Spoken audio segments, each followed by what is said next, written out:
हाय दोस्तों, नमस्कार। मैं हूं आपका प्यारा दोस्त मंटू जी। दोस्तों, कस्टमर भगवान होते हैं। हमें अपने कस्टमर को भगवान की तरह पूजा करना चाहिए, भगवान की तरह समझना चाहिए, क्योंकि हमें उन्हीं कस्टमर से जो इनकम है वो होता है।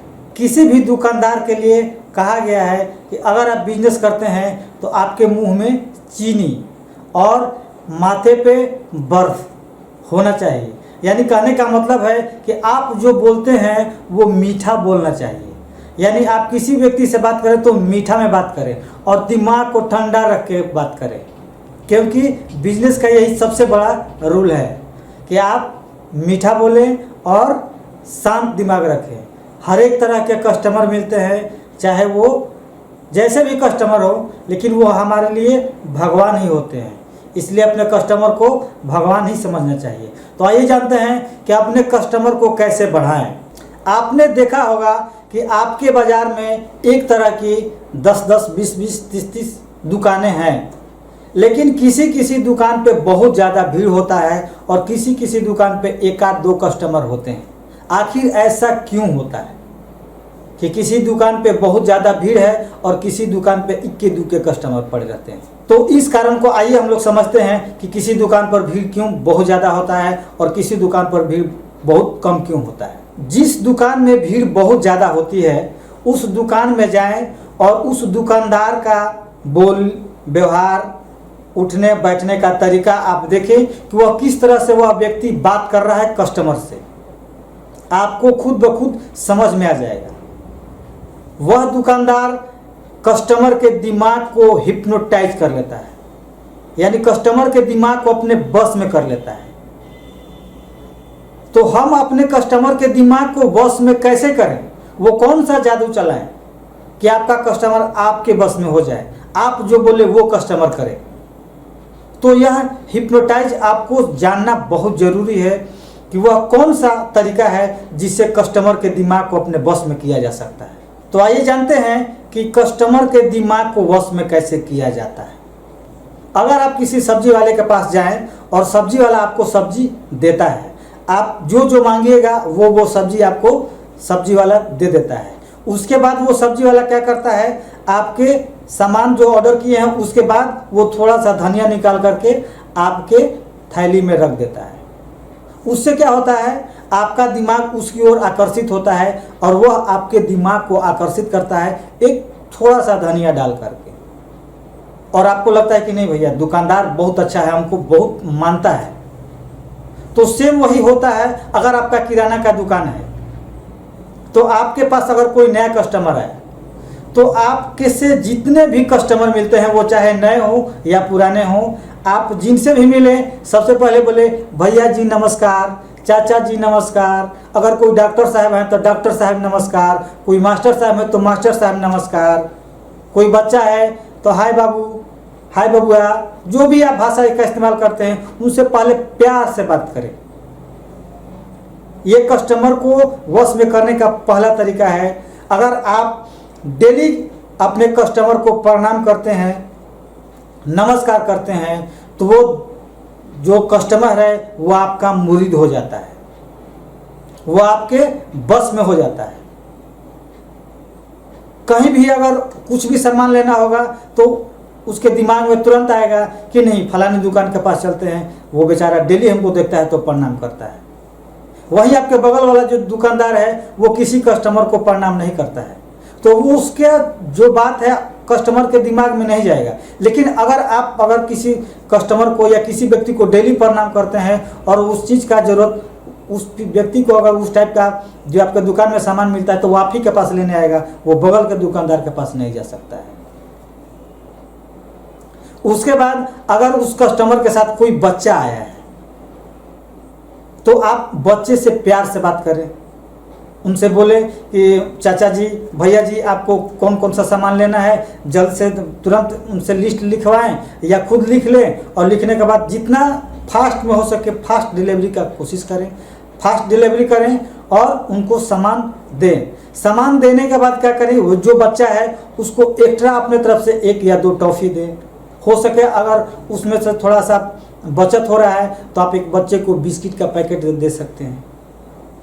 यानी कहा गया है कि अगर गैया को पटाना है तो गैया के बचवा को पहले आप पटा लीजिए। यानी अगर आप उसके बच्चे को आपने अगर पटा लिया तो कस्टमर आपका पट ही गया है, समझ लीजिए दोस्तों। तो सबसे पहले आपको यही दिमाग में करना है कि मैं कस्टमर के दिमाग को कैसे अपनी ओर आकर्षित करूं। अगर आपने कस्टमर के दिमाग को अपनी ओर आकर्षित कर लिया तो पक्का है कि आपका कस्टमर एकदम वो मुरीद हो ही जाएगा। और आपको हर दिन हर कस्टमर के साथ ऐसा ही करना है और एक दिन आपका चर्चा पूरे इलाके में होगा कि फलाने जो दुकानदार हैं वो बेचारे बहुत अच्छे आदमी हैं, जब मिलते हैं जब प्रणाम करते हैं। और वैसे आपका कस्टमर दिन दुगना रात चौगुना बढ़ना शुरू हो जाएगा। उसके बाद अगला स्टेप्स है हाईलाइट। यानी हाईलाइट का मतलब होता है कि जो दिखता है वो बिकता है। मेरा बात आप समझ रहे होंगे मेरे दोस्तों। आपकी दुकान चाहे किसी भी चीज की दुकान क्यों ना हो, कोई भी चीज का दुकान हो आपका, आप अपने दुकान के सामान को एकदम सटीक तरीके से सजा करके रखें ताकि आपके पास जो आने वाला कस्टमर है वो हर सामान को बारीकी से देख सके, आराम से देख सके, एकदम नॉर्मल वे में देखे कि उसका ध्यान पड़ जाए। अगर वो आपके पास सर्फ साबुन तेल लेने आया है और कोई चीज़ अगर आपने टांग करके अपने दुकान में रखा है तो उसका नज़र उस सामान पर भी जाना चाहिए।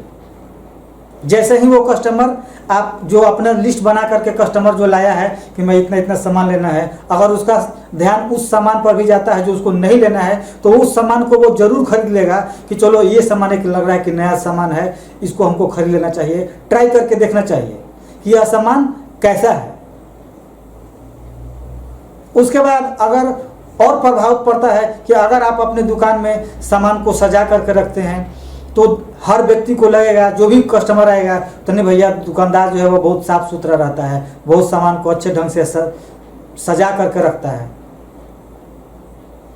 अगर आप अपने दुकान में सामान को इधर उधर फेंक करके रखते हैं तो बहुत सारे ऐसे कस्टमर हैं जो आपके पास आना नहीं चाहेंगे और बहुत सारा और भी दिक्कत हो सकती है। जैसे मान लीजिए कहीं आप कुछ फेंक करके रखे हैं तो कोई सामान, अगर कोई वैसा भी कस्टमर आ गया जो चोरी करता है, वो सामान उठा करके अपने बैग में भी रख लेता है तो आपको पता नहीं चलने वाला है। लेकिन आपने अपने दुकान के सामान को ढंग से सजा करके सीरियल में सजा करके रखा है तो अगर वहाँ से कोई सामान उठाता भी है तो आपको तुरंत पता चल जाएगा कि मेरा वहाँ सामान पड़ा हुआ था लेकिन वहाँ वो सामान दिखाई नहीं दे रहा है। और आपने अक्सर देखा होगा कि कस्टमर के साथ अगर कोई भी बच्चा आता है तो वो बच्चा का जो नज़र होता है वो चारों तरफ दुकान में दौड़ते रहता है, कौन सामान मेरे लायक है, वो बच्चा खोजते रहता है कि कौन सा सामान मेरे लायक दिखा रहा है। और जैसे ही बच्चों को पसंद आ गया कि वो सामान दिखा रहा है कि मम्मी मुझे वो सामान चाहिए, पापा मुझे वो सामान चाहिए, वो कस्टमर लेने आपके पास आया था क्या, मान लीजिए कि नमक ही लेने आया था या एक माचिस का डब्बा ही लेने क्यों ना आया, 5 रुपये का सामान लेने आया था और उसके साथ एक बच्चा आया है तो वो बच्चा उस सामान को देखेगा कि नहीं पापा हमको वो सामान चाहिए ही चाहिए, मम्मी हमको वो सामान चाहिए ही चाहिए, तो वो मजबूरन गार्जियन जो है वो उस सामान को खरीदेगा ही खरीदेगा। यानी एक सामान को वो खरीदने आया, 2 सामान कर लेकर के गया, यानी यहाँ भी आपका बिजनेस बढ़ गया। अगला स्टेप्स है क्वालिटी स्टैंडर्ड और ब्रांड। मेरे कहने का मतलब है कि आप अपने दुकान में एकदम ब्रांड से लेकर के लो कैटेगरी से लेकर के हाई कैटेगरी तक अपने दुकान में सामान रखें। यानी अगर आपके पास एक छोटा कस्टमर, एक गरीब कस्टमर भी आता है तो वो निराश होकर के आपके दुकान से ना जाए, और एक अमीर कस्टमर भी आता है वो भी आपसे निराश होकर के ना जाए। यानी आप अपने पास हर तरह का माल रखें, लो क्वालिटी से लेकर के हाई क्वालिटी तक।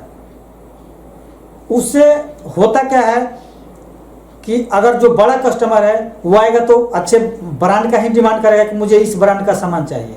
अगर वो आपके पास ब्रांड वाला सामान नहीं है तो वो कस्टमर दोबारा आपके पास नहीं आएगा। लेकिन अगर आपने उस ब्रांड का सामान उसको दे दिया तो उसके दिमाग में रहेगा कि नहीं, यह जो दुकानदार है इसके पास हर तरह का इसके पास सामान रहता है।